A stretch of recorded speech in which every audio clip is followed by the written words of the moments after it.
Magandang araw mga kababayan. Ako po si Grace. At ako din po si Norbert. At kami ang inyong mga tagapaghatid ng impormasyon sa Pinoy Mongolia Community. Sa darating na linggo sa ika-4 ng Agosto ay magkakaroon ng kamustahan sa Ulaanbaatar kasama ang mga opisyalis ng ating embahada sa China. Makakapanayam natin ang ating chairman upang ibigay ang ilang detalye na mangyayari sa darating na linggo. So Chairman, sa darating ng linggo ay magkakaroon tayo ng kamustahan sa Ulaanbaatar.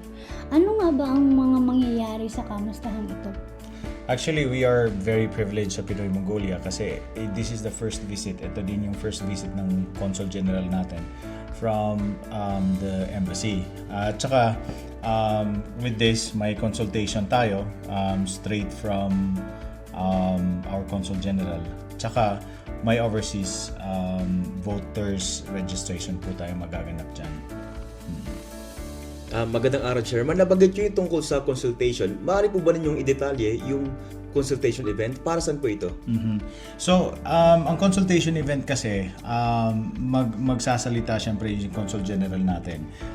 Tsaka alam natin as OFW, marami tayong mga problema na nararanasan dito sa Mongolia. So this is our perfect time na pwede nating itanong at saka straight mismo from the Consul General, from the embassy, yung mga sagot. So kung sino man po yung may mga problema, may mga concern po tayo sa contract, sa mga employers natin, tsaka kung ano pang concern natin as OFW, pwede po itong masagot straight and directly from our Consul General sa event na ito.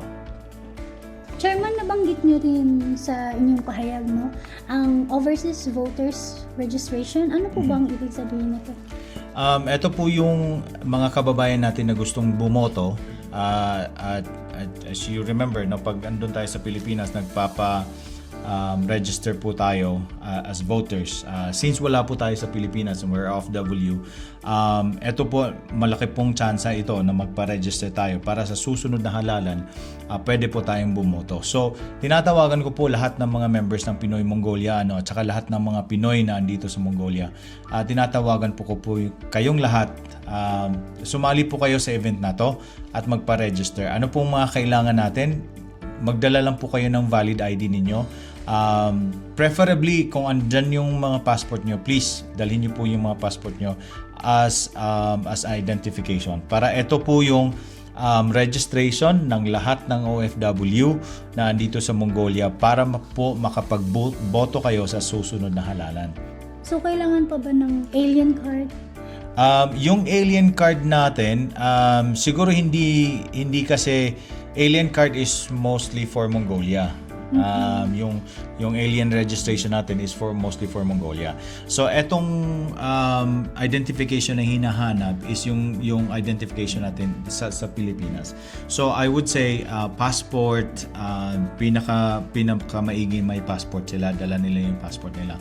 I've also heard with our consultation sa ibang Pinoy Mongolia na mga passport nila wala sa kanila kasi on process yung visa nila or nasa employer pa nila at the moment. Yun po ang hinahanapan natin ng paraan, but if you have other identification na pwede nyo i-present, that means legal identification po sa Pilipinas, dalhin nyo po para at least pwede natin makonsult later on sa mga officers natin from the embassy. At ano naman, Chairman, ang kalagahan ng registration, voters registration, lalo na sa mga OFW? Ito yung masasabi ko, no?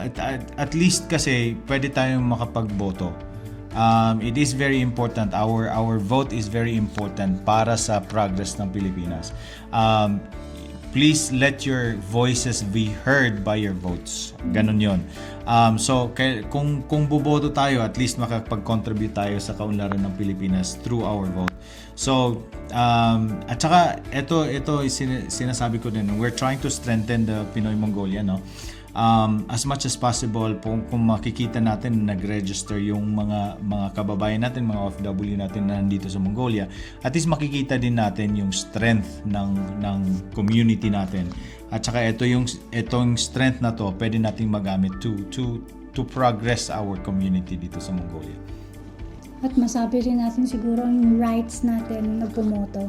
That's right. Ito yung pinaka-importante, the exercise of our own right. Tama. At ito po ang mga impormasyon na aming nakalap patungkol sa kamustahan sa Ulaanbaatar. At inaasahan po namin ang inyong paglahok sa event na ito. Maraming salamat. Paalam!